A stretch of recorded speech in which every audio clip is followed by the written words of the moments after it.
Америк нэгдсэн улсын олон улсын хөгжлийн агентлаг USAID нь Монгол улсад 1990 оноос хойш үйл ажиллагаа явуулж, зээл тусламж, төсөл хөтөлбөр хэрэгжүүлж иржээ.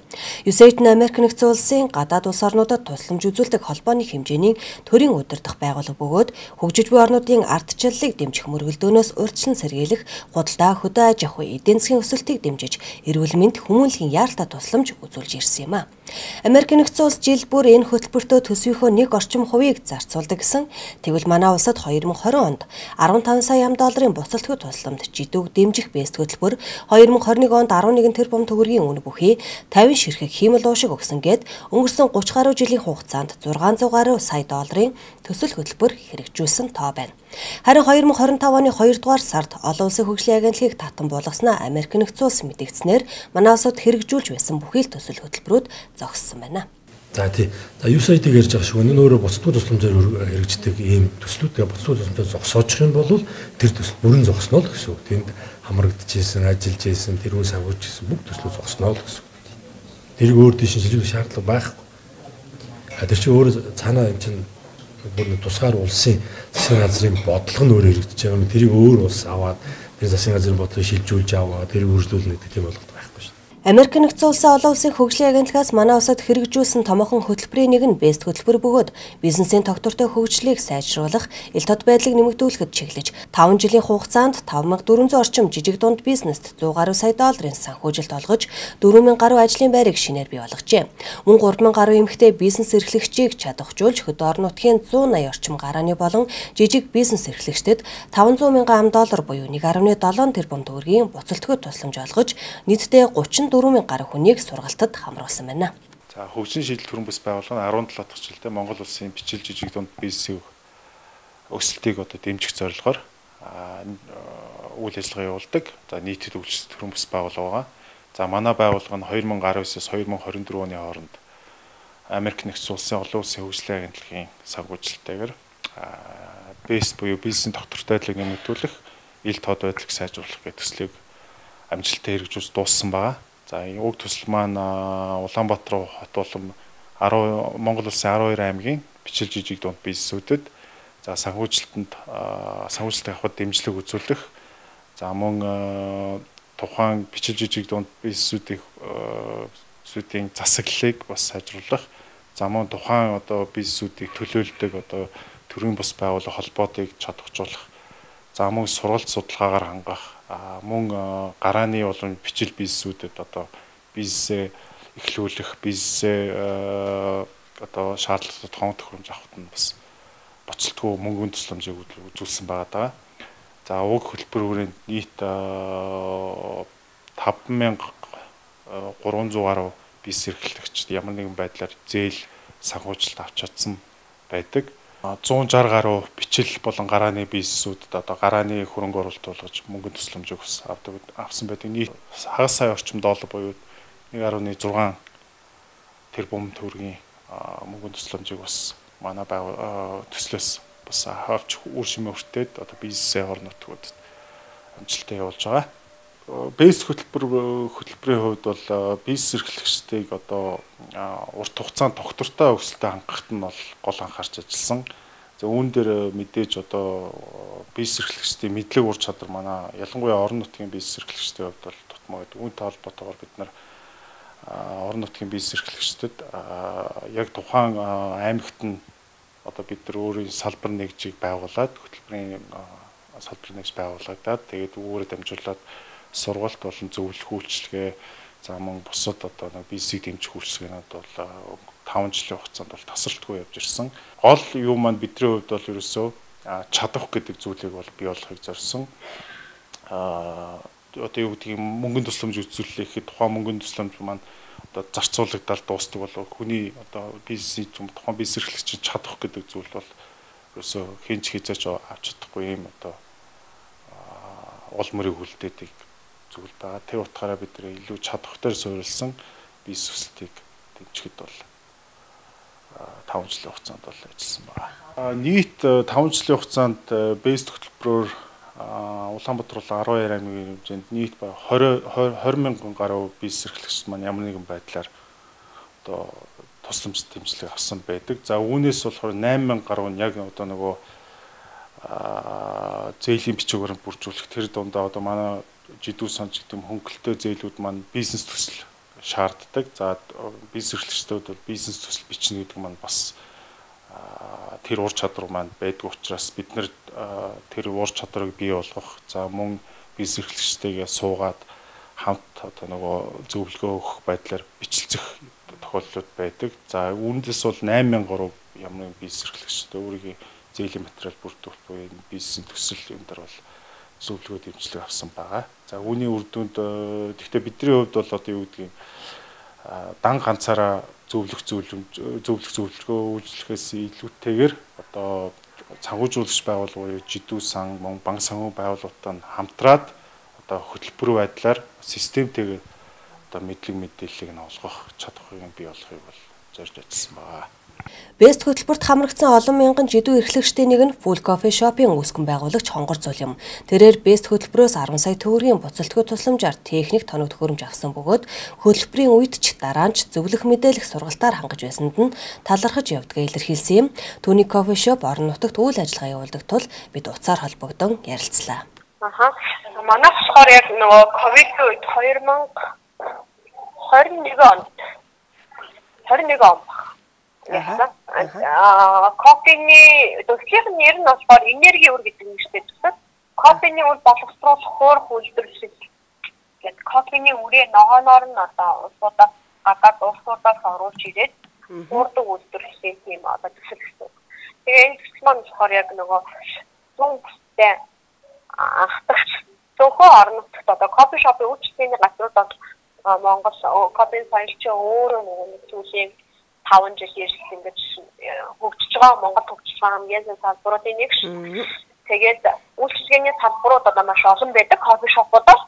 Харин ингэж нөгөө нэг үрийг нь хуурч боловсруулдаг газрууд бол айгүй цөөхөн байдаг. Аймагуудад одоо нэг одоо ямар болсныг сайн мэдэхгүй гэхдээ бидний хуур үйлдвэрлэх хийж байгаад бол нэг 2 аймагт хуурдаг байсан. Тэгээд манайх бол одоо зүүн бүстэй хатгч үр боловсруулах хуурах үйлдвэрлэлийг оруулж ирж байгаа. Тэгээ ерөнхийдөө бол орон нутгад кофений соёлыг түгээн дэлгэрүүлж тэгээд дээрээс нь чанартай түүхий дээр одоо орон нутгийнхаа иргэдийг ингэж одоо бэлтгэх одоо энэ чинь local coffee shop штэ. Чай гэдэг биш. Тэгэхээр нөгөө орон нутгийн үйлдвэрлэлийг нэмэгдүүлэх зорилготойгоор ингэж төсөө бичижсэн. Тэгээ яагаад нөгөө бичих шалтгаан нь болохоор ковидтэй холбоотой үйлчлэгээний салбарыг ингээд зогсоочхоор хаалгууд нөгөө үүдээ барьж ирсэн шүү дээ ковид үед. Тэгээ ерөнхийдөө бол энэ түүхийдээ өөрсдөө бэлтгэж нийлүүлэх юм бол бизнесийн нөгөө чанар алдагдахгүй нэг ороход нэг өөр кофе, ахаад ороход нэг өөр кофе гэх юм уу түүхий эдээсээ маш их шалтгаалдаг. Кофений өөр нөгөө шинээрээ байна гэдэг маань 1-3 сарын дотор ерөнхийдөө хуурч боловсруулсан цааш уух юм бол шин далахтай адилхан шинээрээ байна гэдэг. Амт нь арай юм онцгой чанартай. Тэгэхээр энэ одоо нөгөө төслийг хэрэгжүүлснээр бид чинь тоног төхөөрөмж авсан шүү дээ. 10 сая төгрөгийн тэтгэлэг бусдаар нэж нөгөө ямар ч төлөхгүйгээр юм тэтгэлэг байсан. Тэгээд ийм одоо нөгөө 3 зүйлийг юунаас олж авсан. Нэгдүгээр болохоор нөгөө төслийн зөвлөх үйлчлэгээ айгуу сайн байсан. Бид ганцаараа байхгүйгаа ингээд нөгөө чиглүүлэг айгуу сайн байсан. Тэгээд тоног төхөөрөмж буцалтгүй тэтгэлгээр авсан. Тэгэхээр нөгөө тоног төхөөрөмжөө өнгөө аавна гэдэг нь манай амар чухал ш. Тэгээ үйлдвэрлэлийн бидлэгтэй чи өөр бас нөгөө шинээр юм бизнес эхлүүлж яхад. Манайх бол одоо нэг 7 жилийн туршлагатай дамжин анхдагч кофе шопуудын нэг. Тэгээ орон нутгийн чанартай үйлчлэгээ одоо нөгөө түүхий эдийг өөрсдөө бэлтгэж ингэж яа гэдэг бол айгүй чухал юм билээ. Зүгээр сайн. Тэгээд зөвлөх үйлчлэгээ айгүй сайн байсан. Дээрээс нь нөгөө түүхийдээ одоо ингэж тоног төхөөрөмжөө тэтгэлгээр авсан. Тэгээд дээрээс нь нөгөө дараах юм компани цэцэрлэгийг сайжруулах одоо юу тэтгэлэг авахаас өмнө тэтгэлэг авах явц тэгээд явцны дараа бас ирэх холбоотой. Одоо бид нар ч яг бэстийн одоо зөвлөхөдтэй хамтраад жижиг үйлдвэрлэлийг сайжруулах ажлыг бид нар ажиллаж байгаа байхгүй юу? Тэгэхээр нөгөө дараагийн зөвлөхүүлчлэгээнүүд ганцхан тэтгэлэг аваад тусахгүйгээр одоо тэтгэлэг зогсоочсон үргэлжлэн явж байгаа цаашаалтай бүрдүүлдэг байсан. Ерөнхийдөө бол бизнес эхэлж байгаа залуучуудад энэ зөвлөх үйлчлэгээ дээрээс нь оновчтой юм тэтгэлэг гэдэг бол айгүй чухал хэрэгтэй.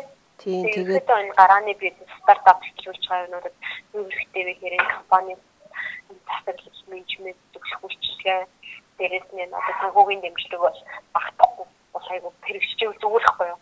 Одоо ялангуяа залуучууд нээлттэйгээ бизнес эрхэлдэг болчихсон юм бол айгүй чухал юм аа. Тийм ба. Орон нутагт бол нэлээд сайн хэрэгжсэн юм шиг ийм мэдээлүүд явж байгаа.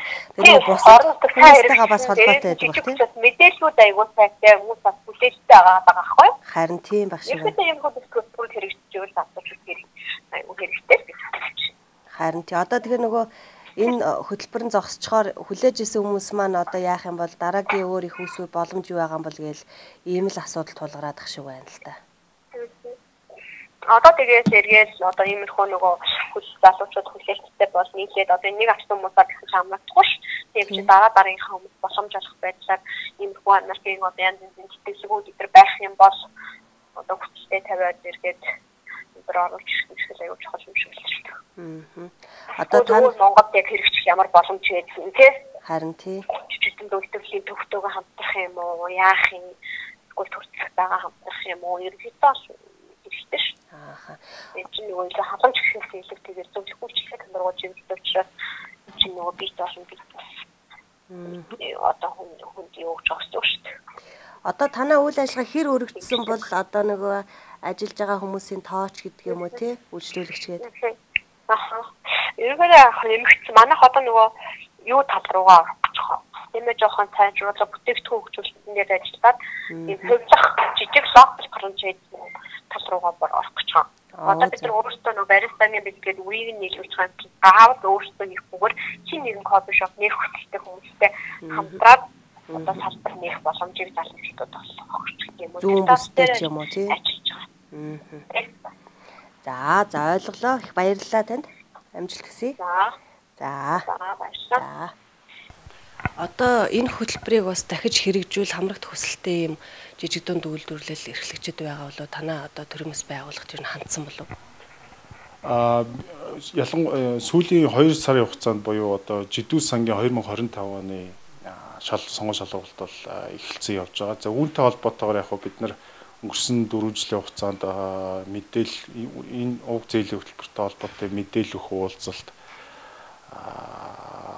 за тэгээ нөгөө зээлийн бичиг баримт бүрдүүлэх энэ дээр бол нэлээд Жидүү сантаа нэлээд үр дүнтэй ажилласан. За түүнийхээ үрээдж бас Жидүү сангийн мэдээллийн хүртээмж болон энэ зээлийн талаарх мэдээлэл бас Жидүү эрхлэгчдийн дунд бас эерэг болж өөрчлөгдсөн байгаа даа. За үүнтэй холбоотойгоор өнгөрсөн 2 сарын хугацаанд бол бид нэр жижиг дунд бизнес нэлээдгүй олон санал хүсэлтийг хүлээж авч байна. За харамсалтайгаар бидний хувьд бол одоогоор төсөл маань дууссан учраас одоо хуучин одоо нөгөө зөвлөмжийг одоо үн төлбөргүй үйлцүүлэх юм маань бол хумигдсан байгаа. Тэр утгаараа бидний хувьд яг нөгөө бизнес эрхлэгчээс төлбөртэйгээр бол үйл ажиллагаа үзүүлж байна. Одоо яг энэ Америк нэгдсэн улсын олон улсын хөгжлийн агентлагийн үйл ажиллагаа ингээд зогсоож байна. Тэгэхээр манай улсад яг энэ жижиг дунд үйлчлэгийн бичил бизнесийг дэмжих өөр одоо ямар их үүсвэр байж болох вэ? Танай байгууллагад тухайлбал одоо гадны ямар байгууллагатай хамтарч ажиллах боломжтой байдаг юм бол? За Америк нэгдсэн улсын олон улсын хөгжлийн агентлаг нь ерөнхийдөө дэлхийн хамгийн том одоо гадаадын тусламж үйлчлэгээ үзүүлэгч байгууллага байсан.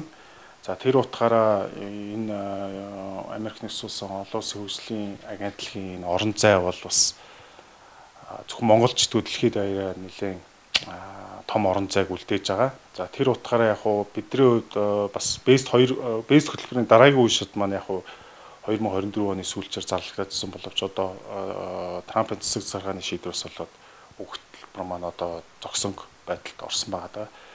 За одоогоор яг бусад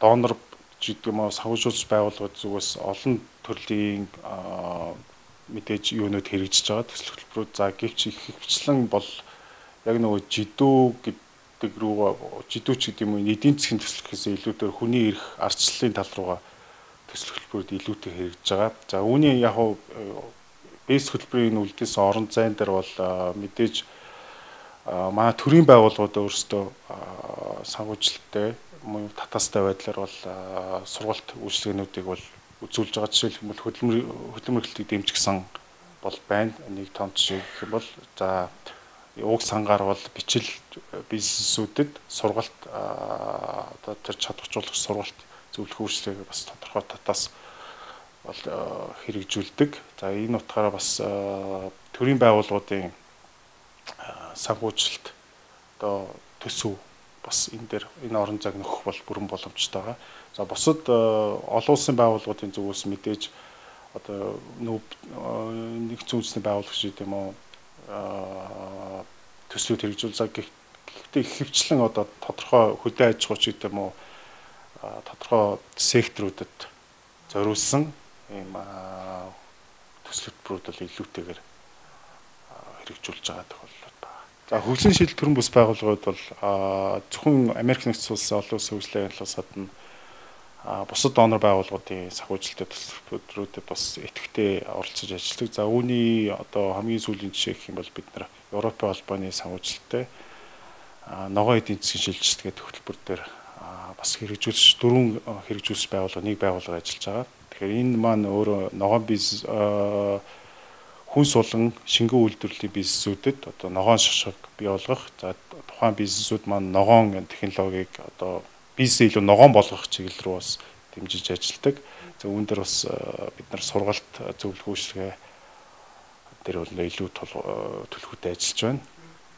Тэгэхээр ерөнхийдөө яг бусад төсөл хөтөлбөрүүд донор байгууллагуудыг харах юм бол та бүхэн одоо хөдөө аж ахуй ч гэдэг юм эсвэл бизнесүүдийг ногоон болгох ч гэдэг юм яг ийм тодорхой сегментчилсан байдлаар төсөл хөтөлбөрүүд хэрэгжүүлж байгаа. Яг одоогоор бол бас яг бичил жижиг дунд бизнесүүдэд яг нийтлэг байдлаар одоо хэрэгжиж байгаа төсөл бол бас олон биш байна. Тэн дээр бас нэлээд жижиг дунд бизнес эрхлэгчдүүд бас тодорхой эрэлт хэрэгцээ зөвлөх үйлчилгээ сургалтын одоо эрэлт хэрэгцээ байгаа гэж харж байгаа. Яг USAID-ийн яг хэрэгжүүлсэн илүү өргөн хүрээнд. Тэг илүү газар нутгийн хувьд ч тэр одоо төслийн маань хамрах хүрээ зорилгын хувьд нэлээд том байсан. Тэр утгаараа бас Монгол улсын бичил жижиг дунд бизнес эрхлэгчдэд бас нэлээд одоо нөгөө нээлттэй хүртээмжтэй хэрэгцсэн төсөл болж өнгөрсөн гэдэг бол бид нар дүгнэж байгаа. USAID-ын жидүү болон гарааны бизнес эрхлэгчдийг дэмжихээс гадна 2022 онд манай улсын эрчим хүчний засаглалыг хөгжүүлэх 5 жилийн хугацаатай $12 сая санхүүжилттэй хөтөлбөр эхлүүлсэн байдаг. Энэ жил BEST хөтөлбөрөөс гадна хэвлэл мэдээлэл иргэний нийгмийг бэхжүүлэх MAX хөтөлбөр мөн эрчим хүчний хэмнэлтийн хөтөлбөрүүд үргэлжлэн хэрэгжихээр байсан юм. 2025 онд $10 сая санхүүжилтээр шинэ хөтөлбөр хэрэгжихээр төлөвлөгдсөн байжээ. Зөвхөн BEST хөтөлбөрийн 2 дугаар үе энэ оноос хэрэгжих байсан. Энэ хөтөлбөрийг хүлээж байсан жидүү эрхлэгчид болон бусад хөтөлбөрт хамрагдах байсан хүмүүс санхүүжилтийг өөр их усүрээр бий болгох уу дахин шинэ хөтөлбөр хэрэгжүүлэх боломжтой юу гэсэн хүлээлттэй үлджээ.